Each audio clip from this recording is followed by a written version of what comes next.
Hey, good evening, folks. It's 6 p.m. on a Wednesday, and you know if it's 6 p.m. on a Wednesday, it's time for the Off the Record podcast, the Real Talk podcast with Allie Braswell.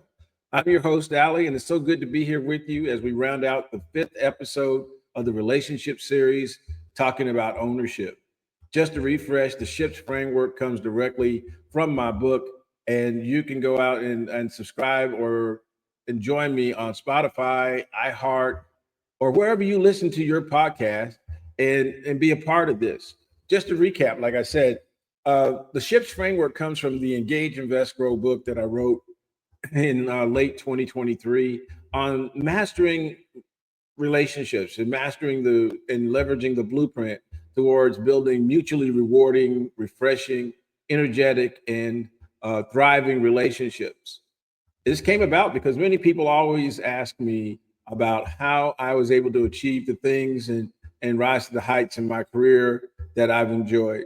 You know, how does a kid go from being walking down dirt roads in Oviedo, Florida, to being equivalent to a three-star general in the United States Army through the protocols that were given to the role of civilian aide of the Secretary of the Army? I will tell you every single step of the way, there has been someone who invested time, talent, and a portion of their relationship treasure into my life to give me an opportunity, whether it was Bob Billingsley at Disney or whether it was uh, Wallace Shadoukati, who said, hey, you need to explore being in this role. The gentleman who held the civilian aide to the Secretary of the Army role for over 32 years. Now, that's some dedication. But for those type of individual, Bob, who worked for Disney for over 40 years, wrote the first ever diversity and inclusion statement. Wallace, who was a seasoned entrepreneur and just a pillar of industry and held a role where he advised secretary upon secretary over a 32-year period, to see something in me and say that I want to invest because of the character that came first and the reputation that followed, and then the actual showing up and putting the practical application to bear of wanting to build a relationship, be mentored by these gentlemen as they helped me navigate through my career into roles that I never would have imagined as a small kid walking down the roads in Oviedo, Florida. I come to you to share that one of the most important aspects of that was the ownership piece.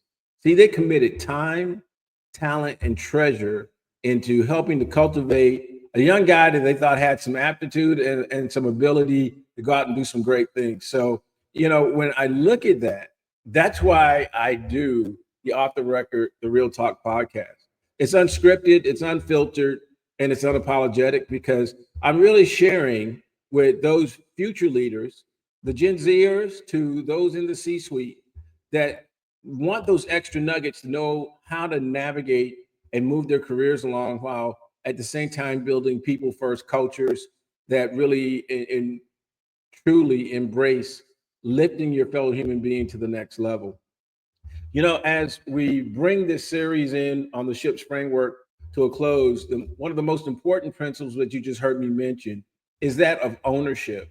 As Andrew Carnegie once said, teamwork is the ability to work together toward a common vision, the ability to direct individual accomplishments towards organizational objectives. And it's the fuel that allows common people to attain uncommon results.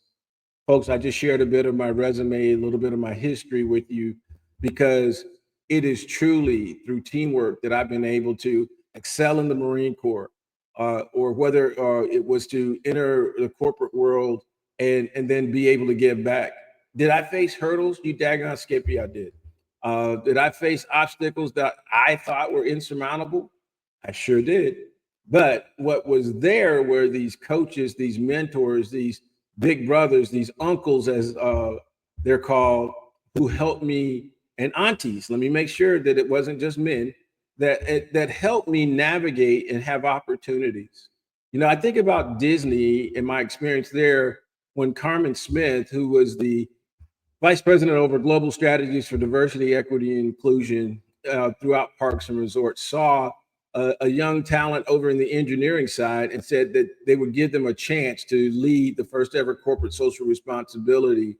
It was because of a relationship that she had with others, and because I had the character and the reputation that I was worthy of making the investment of their time, their talent, and their treasure.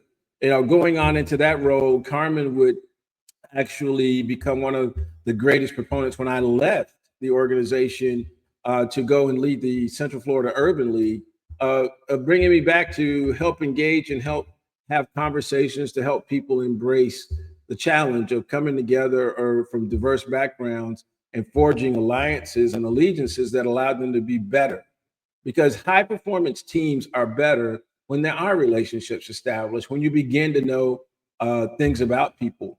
One of the things that I really think is important is it's a sense of belonging, having a stake in the body of work from beginning to end. That's what ownership is for me. So when you're talking about a relationship, it's not just a catalyst that you met at a networking event or someone introduced you or someone shared a bit of your history with someone else and they sought you out to engage you. It's really about showing up and being a part of what we're doing. I believe ownership in the framework is really where the rubber meets the road. This is where it's not just about an involvement or being on the team or having a casual coffee here and there. It's about an investment. It's about showing up with your time, your talent, and your treasure, as Jacob Stewart would talk and say time and time again, and being fully accountable for the outcomes that you, as a team member, as an organization, as a person in a business relationship or a mentor mentee relationship want to achieve. What are the outcomes that you say that you learn through the scholarship phase of learning about each other that led to say, yeah, let's partner, whether it be through mentorship, it be through business opportunity, or it be a part of becoming a member of the team? What were those things that we learned that said this person is worthy of my time, talent, and treasure? Because once you make that key, I think those are the things that help propel relationships forward, that lead to incredible accomplishments and sometimes unimaginable outcomes that weren't even there at the beginning, but because of the closeness of the relationship, they developed and you were able to do some great things. I want to give you 6 key themes and that I believe are a part of the ownership to help you really understand what I believe ownership is all about, and where I think if you were to go out and purchase a copy of the book, that you would see in Engage, Invest, Grow, the possibilities of what you can accomplish if you build mutually rewarding relationships. The first key that I want to give you is ownership defined. I want to really talk about it. I really want to talk about where we can go, what it really means about ownership. I believe that ownership is stepping beyond the surface level engagement. So it's beyond the casual coffee. It's beyond, you have gone through the phases of the framework and you said, I really want to see this person achieve some things. Or I really want to be in business with this organization and help them grow to the next level. Or lastly, maybe it's a results-oriented community engagement opportunity to where we're going to make an investment in a community-based organization, but I want to see it flourish and thrive and see the results or the return on investment of what we're investing. What I'm really talking about is it's not just simply saying I was there, but it's declaring that I was responsible and here's what I delivered. A lot of times you'll hear me talk about community engagement where it's surface, and that a company may write a check for a dinner but never even attend. And some people clamor to get that. What I'd like to see happen is people write a check and then they show up to see and check on their investment. When they do, it opens their eyes. Most recently with the Phi Beta Sigma Fraternity Incorporated's Gamma Delta Sigma chapter, which I'm a member, the Getting in Good Trouble Awards has grown to raise over $300,000 in charitable gifts and donations that support scholarships for our youth in Central Florida. But what has been most important is the relationships that have been built with the organizations that are writing the checks, that are filling the tables and not just sending people who represent the demographic of that organization, but actually putting their senior leaders in the room to help make decisions around celebrating people from different backgrounds that are getting in good trouble around youth, education, social action, or business, but they're actually showing up and seeing the results of their donations go to kids that may be the first generation of college attendee in their family. What I'm really talking about there in that type of ownership is it's the realization of dreams. It's helping people look and see. And when I wrote in my first book, Rekindling the Passion, I believe dreams are desires that are realized, evidenced, and manifested. But can you imagine when you're a corporate entity that you're making an investment that would then allow a young person or an organization to achieve their goals, their vision, their dreams? Ownership for me is the fuel that propels it all forward. It's the nurturing and managing it over time. It's not just, writing a cursory check and then dismissing or being distant. It's bringing senior leaders to the table so that they can understand that this wasn't just an investment of funds. This is an investment of our integrity of who we are as an organization, our belief in this organization to be able to serve the needs of others, or this person joining the team to be able to take us to another level. The next nugget I want to share with you is what I call the cost of avoiding ownership. Many people love to do let me put this out there, but let me not invest any of my relationship capital in it. As I highlighted in the book, when you deflect the responsibility, it kind of signals unreliability, and it damages trust within teams and organizations and within business relationships. A lack of ownership often fosters mediocrity. For example, if you just wrote a check to support an organization, but you didn't fill the table, you didn't even come, you didn't try, or you didn't make out an arrangement to either gift a table to someone else, I would say, are you really engaged with that organization? Or is it just more of a check the box and a lackluster engagement, which kind of fosters mediocrity in the relationship, and then puts it into, did I really even get the return on result, or was it just another check the box? The key thing is when you're in a personal relationship, let's just say it's mentoring. Is the mentee as engaged as the mentor? Is the mentor calling the mentee? And how long is the relationship? Is it only for a period of time? Say you're tutoring a student or mentoring a student through high school. Are you staying engaged through college into that first job? I can tell you from my own experience, excuse me, that I often refer to him, so I'll refer once again. Bob Billingsley not only invested time, talent, and treasure into me while I was a member of the Disney organization, he stayed with me through my tenure at the Urban League and then well into my other endeavors after I left the Urban League. Bob was that type of individual that saw his part of the ownership equation as my mentor, as someone I looked up to, was to maintain a relationship and constantly pour in, constantly course correct, constantly provide those wisdom nuggets that help people to be able to get to the next level, to bring what took place in those conversations that I wasn't a part of off the record to the forefront for me to be knowledgeable of how it's being perceived, what I could do to improve, and then even investing some of his relationship capital, like opening the doors and inviting me to an organization that he belonged to share the vision, and so they could also get a glimpse at the new leader of that organization. That really is investing time. Or maybe it's Jacob Stewart, who took time, even as the head of the chamber, during the challenge of moving from the Orlando Chamber of Commerce to the Central Florida Partnership, that he took time to come and spend time with me and my leader, the head of the National Urban League, during a meet and greet that we held, that he then said, Allie, next time you do this, let me know, and we'll make sure that this is a revenue generator beyond your imagination, because we can do better with this. Some people might have said, well, that was harsh. No, that was truthful, transparent, and I took it to bear because as I created other things, I reached out for that guidance early on, and through that ownership of that relationship, that constantly nurturing, that constantly making deposits into these two men, I received all types of withdrawals or returns on my investment of time, of learning, of engaging and growing. That's what this chapter is in the book. It's all about how to grow to the next level. Through that, I believe that the cost of avoiding ownership, of not investing my time, not having them invest their time, it's easy then to say when that person isn't successful, oh well, I wasn't really that invested, or I wasn't really that engaged, or he wasn't that engaged, and we start do blame shifting.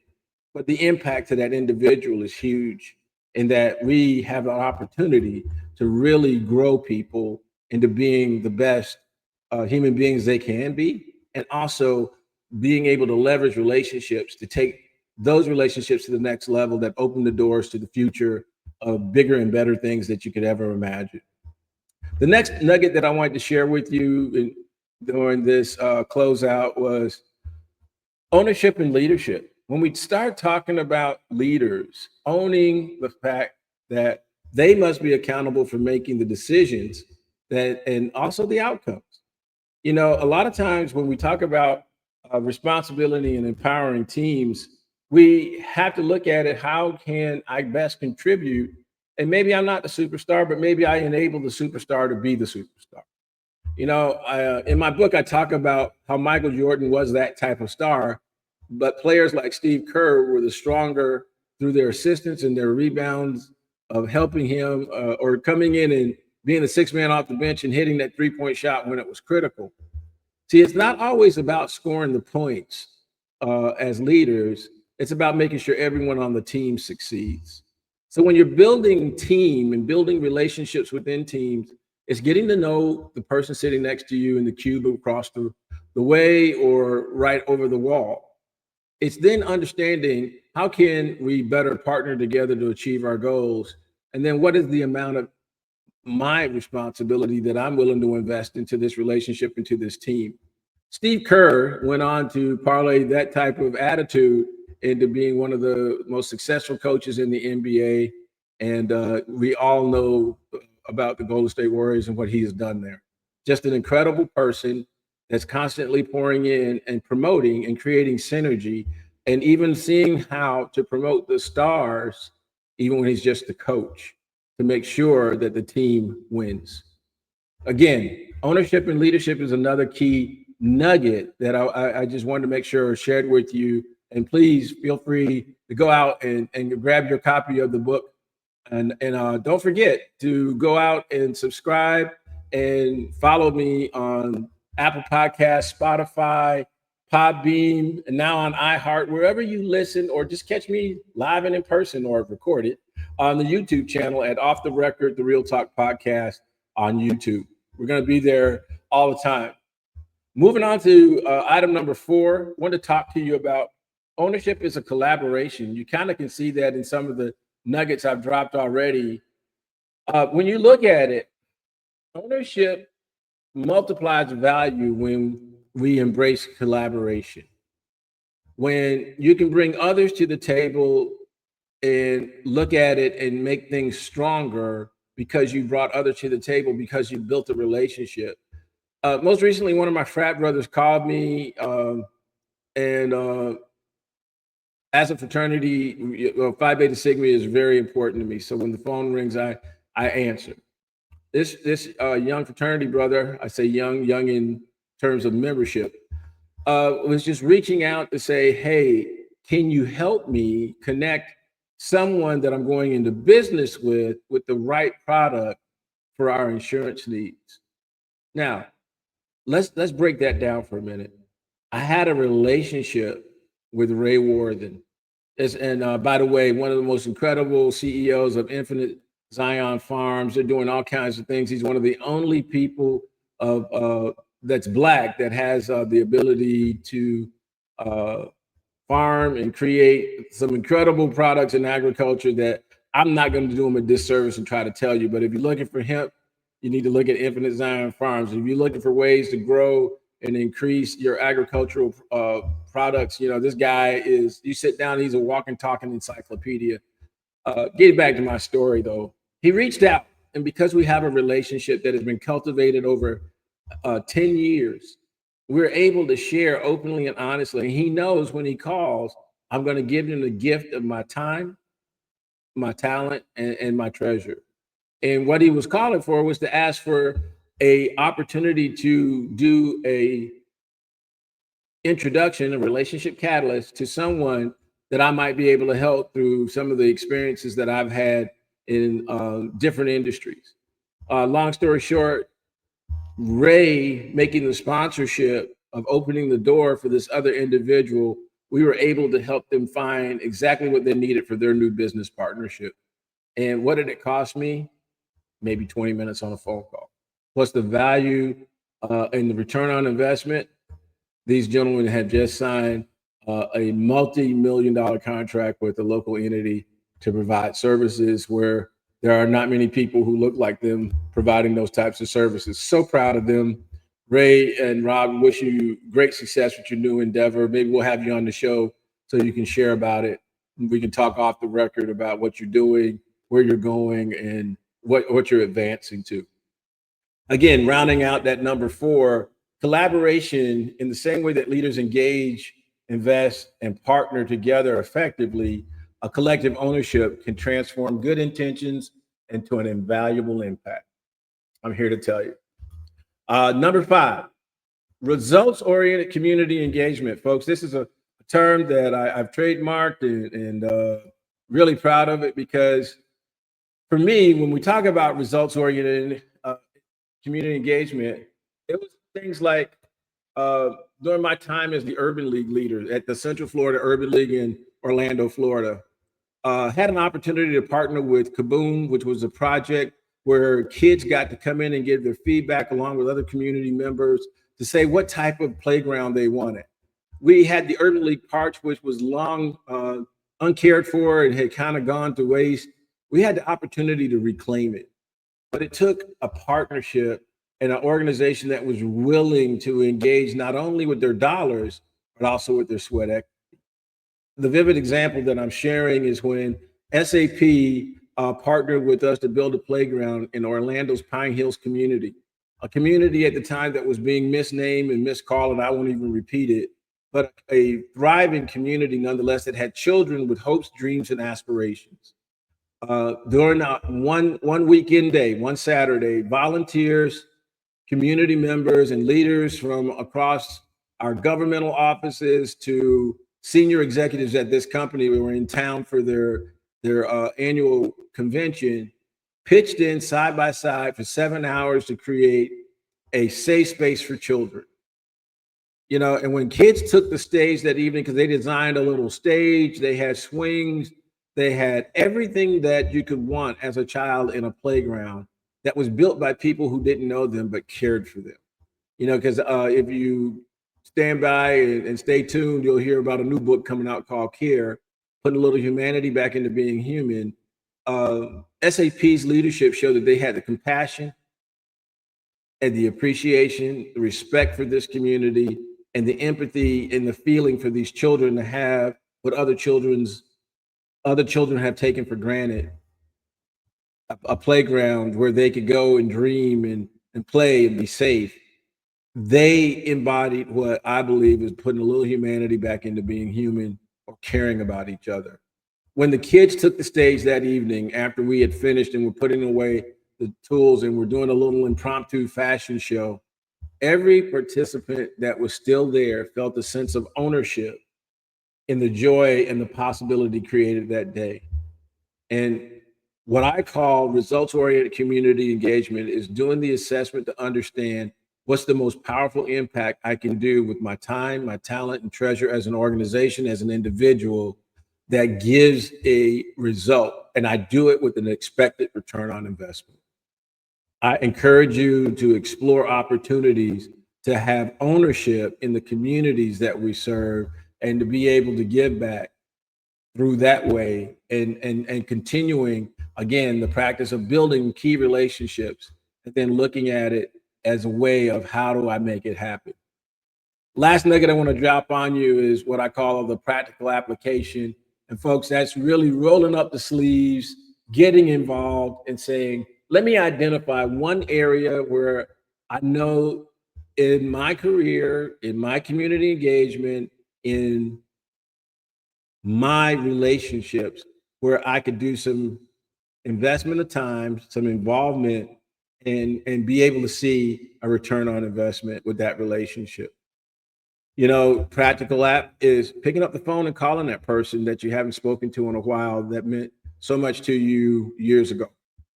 You never know what that relationship catalyst will trigger in terms of future partnerships, opportunities for sponsorship, and then managing that relationship well. Commit the time, talent, and treasure in alignment with your values. So many times in this world, we get misaligned chasing the profit. I want you to chase the good, and as John Robert Lewis would say, get in some good trouble, some necessary trouble. The last thing I would say under practical application is that enlist accountability partners, mentors, to ensure that you follow through and that they help guide you along your path to success.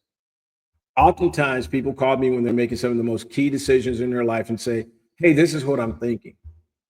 And folks, this is why my wife says I'm probably everybody's favorite uncle, because I'll take the time to say, "Let me listen to you." And then I'll give valuable feedback. It may be a course correction, but it'll be a course correction with a potential increase in what they're trying to do.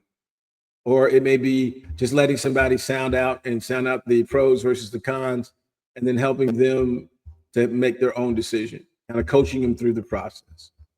The key thing for me is giving back allows me to continue to move forward in terms of building powerful relationships that have helped me get places, and I never know where they're going to end up. Last story I want to tell is about a young lady that's in her doctorate program at FAMU. Won't mention her name, but if you listen to this, you will know who I'm talking about.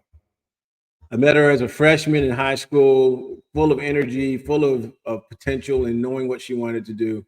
And I'm so glad to say that here within the next year, the spring of 2026, we'll have a doctor in engineering in our midst. A young lady from a community that people said, don't worry about it. Everybody needs cooks, bottle washers, and this, that, and the other, but she wanted more. And she put herself through that to get to more. And, she's a graduate of the Florida Agricultural and Mechanical University in Tallahassee, FAMU. And just so that you know, I'm always still watching. If you hear this podcast, so proud of you. But folks, just an investment of time in her as a freshman has been a relationship that now she's on her way to finishing her doctorate. And we're still in touch and we're still engaged, and I'm still encouraging, I'm still paying it forward. Relationships, when they're mutually beneficial, are just incredible. So what's the return on investment for me? To see another young Black woman attaining a doctorate and being able to pursue and achieve her dreams is the ample return on investment for me. It's the return on the time, the encouragement, the seeing the person through the ups and downs, the challenges, and sometimes the insecurity of, can I do it? To be able to see that person walk across the stage and get her doctorate degree in the spring of 2026 is going to be a dream come true for both of us. I wanted to share that because you never know who's listening, who needs that extra step of encouragement. If you're in Gen Z, if you're newly graduated from college, the world is your oyster. Go out and decide what you want to do with it. Cultivate it, grow it, pour into it, build relationships that will give you a return on investment for many years to come. Most recently, in my 63rd chapter here, I got a chance to write about some things that I believe that just because you're 60, you're not done. So for us who are up there at the age 60, hey, we still got a third of a life to live. We still got 30 some more years to keep going based upon our health and how we take care of ourselves. I would say go out and write the next chapter, no matter what age you're in, no matter where you are, no matter what you're doing. And then come on here, come and visit me. Visit us at Facebook, Off the Record, the Real Talk Podcast. Check us out on YouTube. Subscribe, like, share, comment, or send me an email at otrwithallie@gmail.com. Love to hear from you, but always know if it's 6 o'clock on a Wednesday, it's time for Off the Record with Allie Braswell. I'm your host. I look forward to seeing you next week when we'll start a new series. Take care. God bless.